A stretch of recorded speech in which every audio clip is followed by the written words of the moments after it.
Lavanya Raj Tarun serial episode రోజు రోజు రసవత్తరంగా సాగుతుంది. సింపుల్ గా దీన్ని ఒక డైలీ సీరియల్ లా చూస్తే లావణ్యని మెయిన్ లీడ్ గా తీసుకుందాం. రాజ్ తరుణ్ దీంట్లో హీరో కాదు అందరు అనుకున్నట్టుగా. యాక్చువల్గా శేఖర్ భాషే హీరో. కాకపోతే ఈ సీరియల్ ని రక్తి కట్టించడానికి ఒక గెస్ట్ అపియరెన్స్ ఇచ్చి వెళ్ళిపోయాడు స్టార్టింగ్ లో. ఇంకెవరు పట్టించుకోవట్లే. ఇంకా హిడెన్ క్యారెక్టర్స్ బోల్డ్ అన్ని ఉన్నా కూడా వీళ్ళు మాత్రం రక్తి కట్టిస్తానే ఉన్నారు. మధ్యలో ఆ లాయర్ దిలీప్ సుంకర ఆయన కూడా ఈవిడ తరఫున మాట్లాడుకుంటూ చాలా మందిని తిడుతూ ఒక రకంగా వచ్చింది. ఇప్పుడు మనకు అందినటువంటి లేటెస్ట్ న్యూస్ ఏంటంటే లావణ్య ఇంటర్మీడియట్ కాలేజ్ వాళ్ళు కూడా ఇప్పుడు బయటకు వచ్చారు. లైక్ శ్రీ చైతన్య కాలేజ్ లో చదివింది. అప్పుడు కూడా చాలా మందితో ఎఫ్ఐఆర్లు కొనసాగించింది. అండ్ అలాగే వాళ్ళ ఈమె దాటికి తట్టుకోలేక కాలేజ్ మానిపోయిన వాళ్ళు కూడా చాలా మంది ఉన్నారు. మోస్ట్లీ ఎంతమందో చెప్పలేము. అంటే అప్పుడున్న బాధితులు ఇప్పుడు ఒక్కొక్కరుగా బయటకు వస్తున్నారు.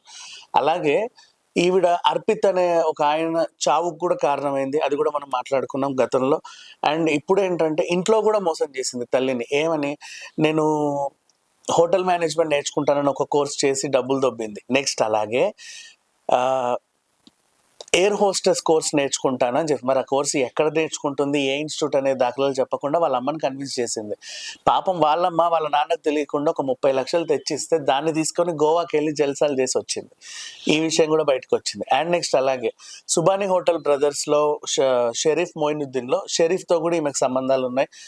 అలాగే చింటూ రెడ్డి అలియాస్ 4X రెడ్డి అతనితోనూ సంబంధాలు ఉన్నాయి. ఇలా ఒక్కొక్కటి బయటకు వచ్చేసరికి ఇప్పుడు మనకు అర్థమైంది ఏంటంటే కొత్త న్యూస్, కుక్కలకి కూడా ఆపరేషన్ చేయించింది పిల్లలు పుట్టకుండా. అంటే ఇంట్లో ఇప్పుడు male and female both gender కుక్కలు 10, 15, 18 ఉన్నాయి. వాటికి కూడా సంభోగం జరగాలనిపిస్తుంది. కుక్క తత్వం అది యాక్చువల్గా చెప్పాలి అంటే. దానివల్ల ఎక్కువ పిల్లలు పుడతారని చెప్పేసి వాటికి పిల్లలు పుట్టకుండా ఆపరేషన్ చేయించింది. అండ్ దీన్ని కూడా యానిమల్ వెల్ఫేర్ అసోసియేషన్ వాళ్ళు చాలా సీరియస్ గా తీసుకున్నారు. అఫ్ కోర్స్ పెట్ పేరెంట్స్ ఇష్టం, కానీ ఆ పెట్టుకు కూడా తనకంటూ ఒక స్వతంత్రం ఉంటుంది. దాన్ని కూడా గౌరవించాలి. ఇలా చూసుకుంటూ పోతే ఈవిడ అరాచకాలు అన్ని కావు. అంటే నా పర్సనల్ డిమాండ్ ఏంటంటే డాగ్ వెల్ఫేర్ అసోసియేషన్ వాళ్ళు, ఈ పెట్ ని కేర్ చేసుకునే వాళ్ళు ఆ కుక్కలన్నిటిని తీసుకెళ్లి వాళ్ళ సంరక్షణలో సంరక్షిస్తే ఒక ఇది ఉంటుంది. అండ్ నెక్స్ట్ అలాగే లావణ్యను కూడా ఇంట్లో నుంచి తీసుకెళ్లి ఎక్కడైనా రీహాబ్ లో పడేస్తే తనకి సేఫ్. ద ఓన్లీ రీజన్, ఇప్పుడు నిన్న కోల్కత్తా రేప్ కేసు చూసాం. చాలా మంది రేపులు చేసేవాళ్ళు ఎక్కడెక్కడ అమ్మాయిలు దొరుకుతారా అని చేసి కిడ్నాప్ చేసి చిన్న పిల్లల దగ్గర నుంచి చేస్తున్నారు.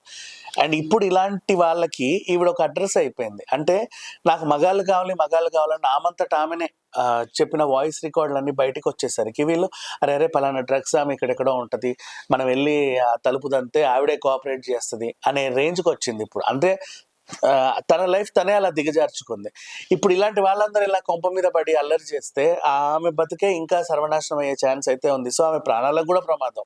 అందుకని చెప్పేసి లావణ్య ఈ ప్రెసెంట్ ఇంట్లో ఒంటరిగా ఉండకుండా, ఎలాగో పేరెంట్స్ కి దూరంగా ఉంటుంది, నమ్ముకున్న ప్రియుడు వదిలేసి వెళ్ళిపోయాడు, ఫ్రెండ్స్ చుట్టాలంటే ఆమె ఇంటి దాఖలాలకి దరిదాపులకు కూడా వెళ్ళడానికి భయపడుతున్నారు. తన బతుకు తనే బతకాల్సి వస్తుంది. ఆమె మీద ఎవరికైతే ఇంట్రెస్ట్ ఉంటుందో అలాంటి వాళ్ళు వస్తున్నారు, వాళ్ళ పనులేమో ముగించుకొని వాళ్ళు వెళ్తున్నారు తప్పితే ఈమెకు అండగా నిలబడ్డ దాఖలాలు అయితే లేవు. సో ఈవిడ్ని తీసుకెళ్లి ఇమీడియట్ గా ఎక్కడైనా సరే ఒక రిహాబ్ లో చేరిస్తే తనకే సేఫ్. ఇంకా చెప్పాలి అంటే ఇంకా ఆ కాలనీ వాళ్ళు ఎందుకు ధైర్యం చేయట్లేదు అంటే అన్నీ కుక్కలు ఒక ఇంట్లో, ఇప్పుడు ఒక ఇంట్లో ఒక కుక్క ఉంటేనే మనం వెళ్ళడానికి ఆలోచిస్తాం. అలాంటిది 18, 20, 30 కుక్కలు ఉంటే ఎవడు కూడా రావడానికి ధైర్యం చేయడు. పైగా అవి కూడా పక్క చిక్కిపోయి ఏదో ఒక రకంగా ఉన్నాయి. సో వీటన్నిటిని సంరక్షించాల్సిన బాధ్యత కూడా ఉంది. ఈవిడ మీద పెట్టిన కేసులన్నీ ఇంకొకసారి ఓపెన్ చేస్తే ఆల్రెడీ గుంటూరులో డ్రగ్స్ కేసులో A5 వరకు అరెస్ట్ అయ్యి A6 లావణ్యం చేర్చిన, పోనీ హైదరాబాద్ వరలక్ష్మి టిఫిన్ సెంటర్ కేసులో కూడా ఆల్రెడీ మన మస్తాన్ సాయి ఉన్నాడు. దాంట్లో కూడా లావణ్యకు సంబంధాలు ఉన్నాయి, అందరికీ తెలిసిన విషయం అది. ఈ కేసులో ఆ కేసులో వీడిని త్వరగా తీసుకెళ్లి రిహాబ్ లో పడేస్తే అంటే అయితే బాధితురాలో లేదా నిందితురాలో తర్వాత కోర్టు నిర్ణయిస్తుంది. కానీ ముందు మాత్రం సమాజంలో ఈవిడ వల్ల సమాజానికి ప్రమాదం,